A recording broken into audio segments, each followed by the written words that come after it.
Merci à vous de toujours prendre le rendez-vous avec votre émission Focus Santé. Aujourd'hui, nous nous intéressons encore à un autre cancer. La dernière fois, nous avons parlé du cancer du sein. Aujourd'hui, nous parlons du cancer du col de l'utérus. C'est aussi un cancer qui fait ravage chez la femme. Je vous reviens tout à l'heure pour plus de précision car mon invité, il est confortablement installé.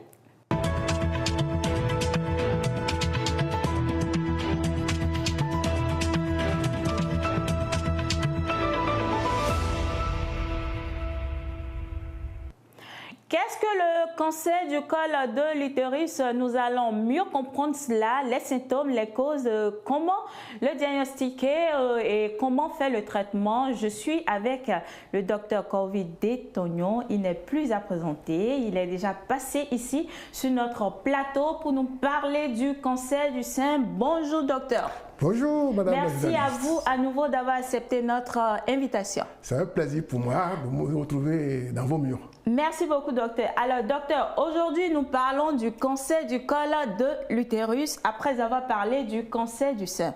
Déjà, oui.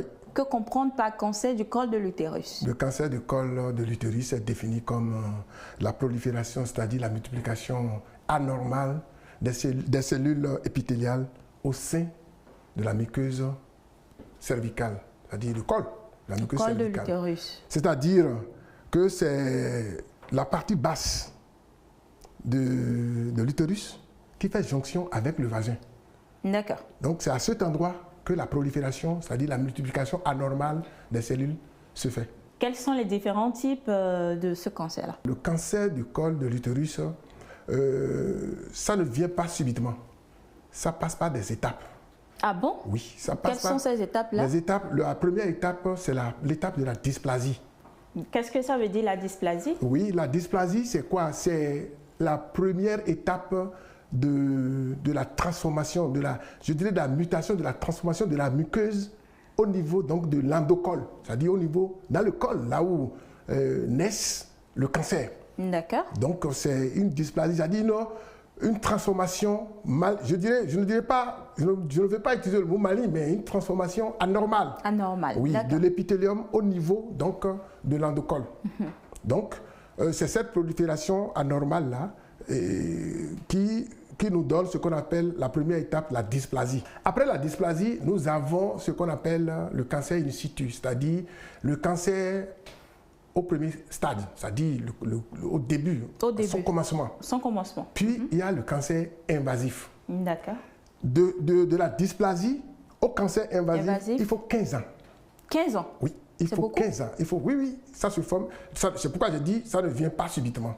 Il y a une hypothèse de l'histoire naturelle du cancer du col qui dit que de la dysplasie au cancer invasif, c'est 15 ans. C'est 15 ans.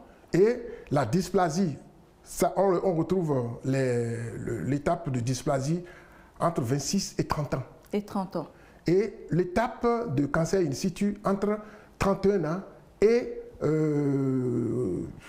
35 ans. 35 ans. Et le cancer du col, le cancer invasif, c'est à partir de 41 jusqu'à 50 ans. D'accord. Alors, docteur, dites-nous, quelles sont réellement les causes? On va dire qu'aujourd'hui, il a été incriminé le virus, le papillomavirus, oui, qu'on appelle HPV. Oui, et c'est surtout les types 16, 18 et le 31 et le 33. Donc c'est le virus qui est vraiment aujourd'hui incriminé pour la genèse donc, de cette pathologie. Mais il y a aussi les facteurs de risque. Lesquels? Les facteurs de risque, là, le premier facteur de risque, c'est les rapports sexuels avant 15-17 ans. Ah bon? Oui, les femmes qui ont leur premier, sérieux. Oui, les femmes qui ont leur premier rapport sexuel avant 15-17 ans, elles courent un risque. Le premier rapport sexuel de la femme doit se faire à quel âge? Oh, bon, normalement, il faut quand même que la femme soit mature. Au moins après 18 ans. Après 18 ans? Oui, après 18 Pas à 18 ans. Non, après 18 ans. Au moins après 18 ans. D'accord. Bon, celles qui ont le partenaire multiple, partenaire sexuel bien sûr, multiple, c'est un risque, un gros risque même. Celles qui se sont mariées avant 20 ans. les femmes qui se sont mariées avant 20 ans. Avant 20 ans. Je vais vous dire pourquoi après. Justement, moi, je vais vous poser la question de savoir le pourquoi. Parce que les téléspectateurs, tout comme moi, ils ont envie de bien comprendre de quoi il est question. Il a été dit, il a été démontré que le cancer du col survient lorsqu'il a beaucoup de c'est-à-dire il a de micro-traumatismes permanents sur le col. Supposons que vous commencez le rapport sexuel à 14 ans et vous irez jusqu'à, je ne sais pas, 50 ans, par exemple. Je donne un exemple. Juste un exemple. Vous voyez combien de fois vous auriez à faire, à poser ce tac-là. Très bien, ce tac-là contre votre col. Oui. Et puis, les rapports sexuels multiples, avec beaucoup de partenaires, vous avez la chance d'attraper tous les microbes de ce monde. C'est-à-dire surtout les virus. Et des virus favorisant la venue de ce cancer-là. Voilà. Et il n'y a pas de signe. Lorsque vous couchez avec un homme qui vous envoie ce virus, il n'y a pas de signe qui montre que, voilà, il t'a envoyé donc, le virus HPV. Pas du tout. Donc, c'est le... Et on dit, il y a aussi... Est-ce qu'il faut comprendre par là que ce sont les hommes qui envoient le virus Ah oui, c'est un virus qui est sexuellement transmissible. C'est un virus qui est sexuellement transmissible. Ce n'est pas dans le sang que ça circule pour aller s'attaquer au col. Voilà. Par exemple, les femmes qui ont beaucoup d'enfants. Lorsque vous accouchez beaucoup, plus de 5 enfants, dont le premier avant 20 ans, ça fait partie aussi donc des micro-traumatismes. Le fait d'avoir beaucoup d'enfants pourrait être... un facteur de risque. Un facteur de risque? Bien sûr. Moi, depuis 2 ans que j'ai commencé à Rafah, j'ai déjà reçu 4 ou 5 cancers du col. Mais quand vous allez à l'interrogatoire, les femmes vous disent qu'elles ont 6, 7, 8 enfants. Personne parmi elles n'a dit j'ai 1 ou 2 enfants. Jamais. Le fait d'avoir un niveau socio-économique bas fait aussi un facteur de risque. C'est comme la tuberculose. La tuberculose, on dit que c'est la maladie des pauvres. Donc le cancer du col... Est-ce qu'il faut dire que le cancer du col de l'utérus, c'est la maladie des pauvres? Plus ou moins. On ne retrouve pas beaucoup. La preuve, c'est qu'en France, aux États-Unis, on trouve très peu de cancer du sein, du col. Bon, chère dame, restons simplement au milieu. D'accord. Dites-nous, docteur. Alors, quels sont les symptômes associés à ce mal? Les symptômes sont clairs. Hein. Même la femme qui est dehors et qui a fait ça, il va vous dire oui. Le premier symptôme là, c'est le saignement. On appelle ça métrorragie provoquée. C'est-à-dire le saignement qui est provoqué par le rapport sexuel ou au cours de la toilette. D'accord. Des toilettes. Et c'est le fait, c'est-à-dire, c'est son effet répétitif, c'est-à-dire le fait que ça se répète régulièrement et fréquemment, qui fait que la femme s'inquiète. Donc, le premier signe là, c'est le saignement provoqué. La femme sera en train de faire la toilette, elle commence pas à saigner. Ou bien, c'est le rapport sexuel. En parlant de la toilette de la femme, aujourd'hui, nous voyons sur le marché beaucoup de produits qui nous sont proposés, des gels intimes, moussantes et autres qu'on nous propose pour les toilettes intimes. Normalement, comment est-ce que la toilette intime de la femme doit se faire? Bon, ça, je pense que il vous a été tout le temps répété. Le vagin se nettoie de lui-même. S'auto-nettoie. Voilà. Retenez-le une fois pour de bon. Le fait d'utiliser des produits antiseptiques tout le temps, vous allez déséquilibrer même le milieu vaginal. Et vous serez plus exposé aux infections génitales basses. Oui, vous serez plus exposé aux infections. Parce que c'est quoi? Vous allez affaiblir votre vagin, c'est-à-dire le système immunitaire de votre vagin. Et en utilisant ces produits, ils vont détruire tout. Par exemple, il y a des cellules qui sont là, qu'on appelle par exemple les cellules de dédéroïne. Et ces cellules, le fait d'utiliser ces antiseptiques le plus fréquemment possible, ça les détruit. Et ce n'est pas bon. Merci pour ces précisions, docteur. Lorsque la femme commence par saigner, d'abord socialement, c'est pas bon parce qu'elle ne se sent pas à l'aise. C'est difficile à gérer. Et le caractère répétitif de ce saignement fait que la femme ne se sent pas à l'aise, son mari aussi n'est pas à l'aise.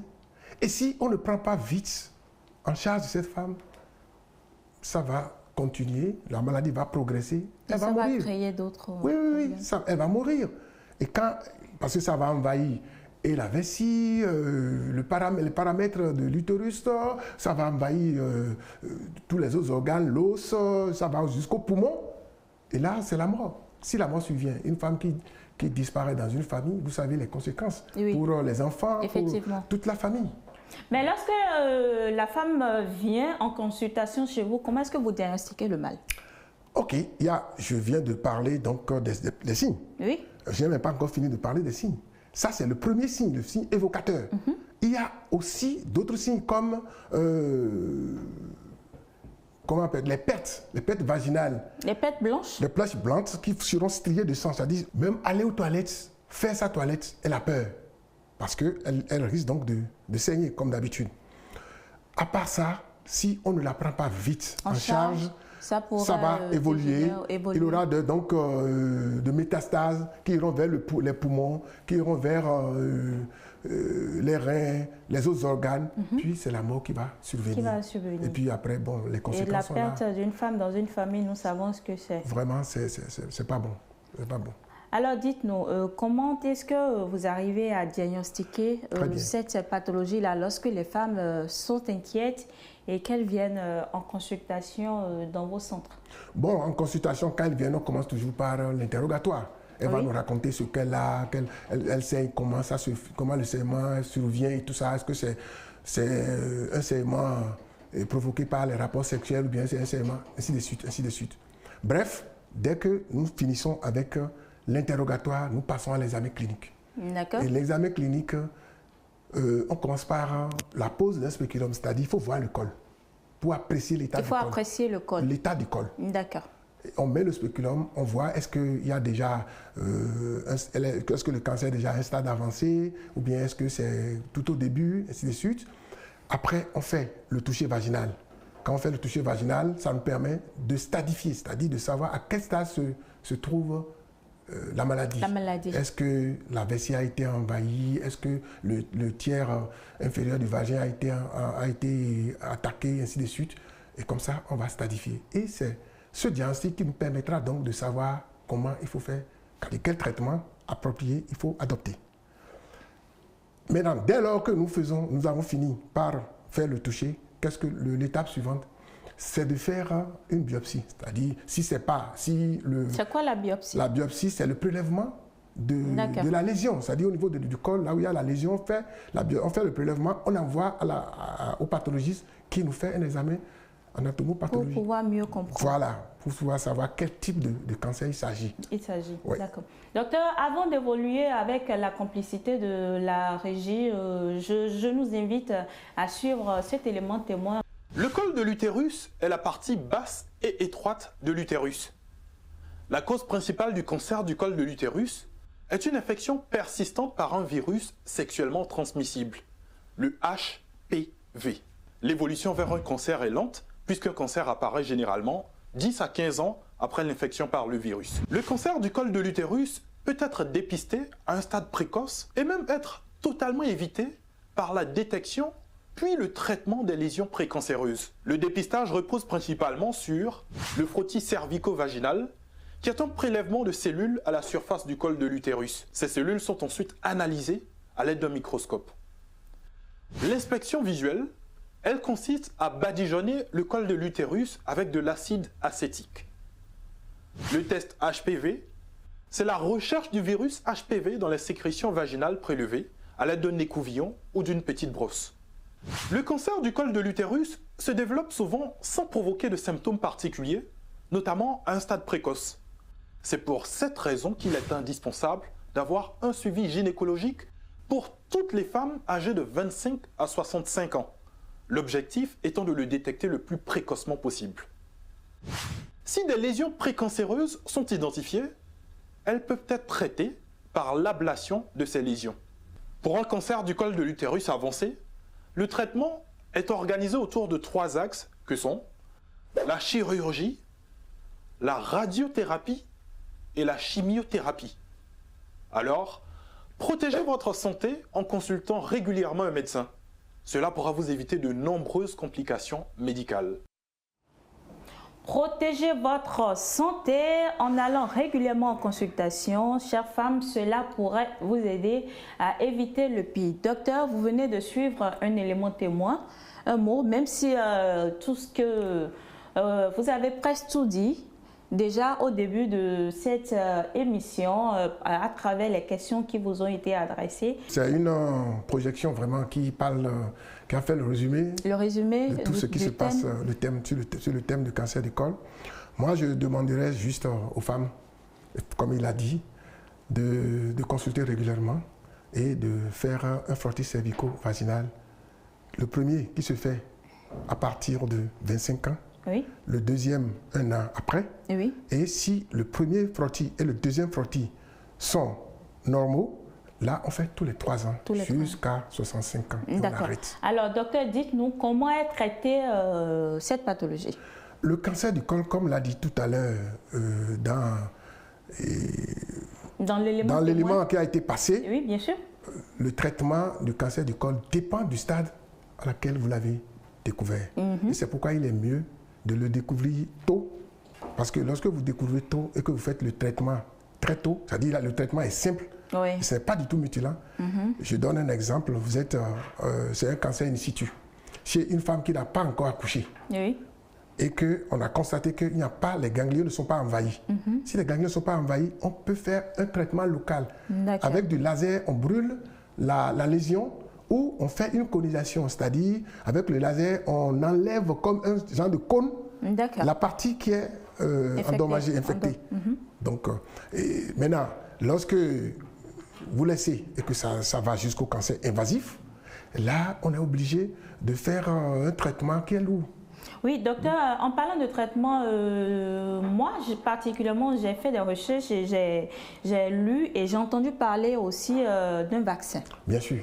Est-ce qu'il existe vraiment un vaccin? Et est-ce que ce vaccin est disponible chez nous au Bénin ici? Comment se fait ce vaccin? Quand est-ce qu'il faut le faire? Est-ce que vous pouvez nous donner rapidement quelques petites explications par rapport à ça? Bien sûr, madame. Dans l'élément qui est passé, oui. Il a parlé du virus HPV. Oui. Et c'est le type 16, 18, 31 et 33 qui sont vraiment les mises en cause. Et aujourd'hui, il est d'abord possible de faire de la recherche donc de l'HPV, c'est-à-dire de l'ADN de ce virus-là, oui. Et savoir si la femme en a ou non. Oui. Ça, là, c'est pour les grandes personnes. Maintenant, le vaccin qui est fait aujourd'hui, qui existe, comment le fait? On le fait aux filles de 9 à 13 ans. De 9 à 13 ans. Et c'est 2 doses qu'elles prennent à 6 mois d'intervalle. 2 doses, 6 mois d'intervalle. 6 mois d'intervalle. D'accord. Donc, ce n'est pas un vaccin qui est fait pour les mamans. Non, en fait, c'est inutile. C'est entre 9 ans et 13 ans. Oui. C'est-à-dire une fille qui passe déjà à partir de la quinzaine. La quinzaine, oui. Mais non, bon, en fait, 15 ans, on peut toujours le faire parce que elle est Il y a des conditions pour cela? Non, il n'y a pas de conditions. Le problème, c'est que la fille n'a pas encore commencé les rapports sexuels. Une femme qui est vierge, qui n'a jamais connu d'homme, qui a 25 ans, 13 ans, 25 ans ou 30 ans, il peut le faire. Pourquoi pas? Le faire. Ouais. D'accord. Merci beaucoup, docteur, pour ces éclaircissements par rapport au cancer du col de l'utérus. Avant de passer à une autre étape de cette émission, vous pouvez nous dire comment prévenir cette maladie? Est-ce qu'il y a des moyens de prévention? Bien sûr. Lesquels? Il y a très bien des moyens de prévention du cancer du col de l'utérus. La prévention est d'abord primaire. D'accord? La prévention est primaire. Et tout à l'heure, on avait cité les facteurs de risque. En citant quoi? Les rapports sexuels multiples et tout ça, il faut éduquer. Il faut faire l'éducation, la sensibilisation pour l'éviction des facteurs de risque, comme les rapports sexuels précoces, c'est-à-dire les rapports sexuels avec plusieurs partenaires, d'accord? Et puis, pour pouvoir éviter l'infection virale, l'infection à virus HPV. Oui. Et il faut aussi faire la vaccination. La vaccination entre dans la phase, ça entre dans la prévention primaire. La prévention primaire. Et il y a aussi la prévention donc secondaire. Et la prévention secondaire consiste donc à faire le frottis cervico-vaginal. Et tout à l'heure, je vous ai dit, le rythme. Il faut faire le frottis cervico-vaginal à toutes les femmes à partir de 25 ans. À partir de 25 oui. ans. Le premier frottis à 25 ans, le deuxième frottis à 26 ans. Si les deux sont bons, tous les 3 ans, elle fait son frottis cervical. Ou bien, on lui fait l'inspection visuelle à l'aide donc de l'acide acétique ou bien l'inspection visuelle à l'aide du Lugol. Et ça nous permet de voir la zone qui est atteinte et pouvoir donc continuer l'exploration en faisant donc la colposcopie, c'est-à-dire on utilise un appareil pour bien localiser là où se trouve donc la lésion et pouvoir faire le prélèvement, c'est-à-dire la biopsie et envoyer à la napathe. D'accord. Merci beaucoup, docteur. Nous allons passer à la prochaine étape de notre émission.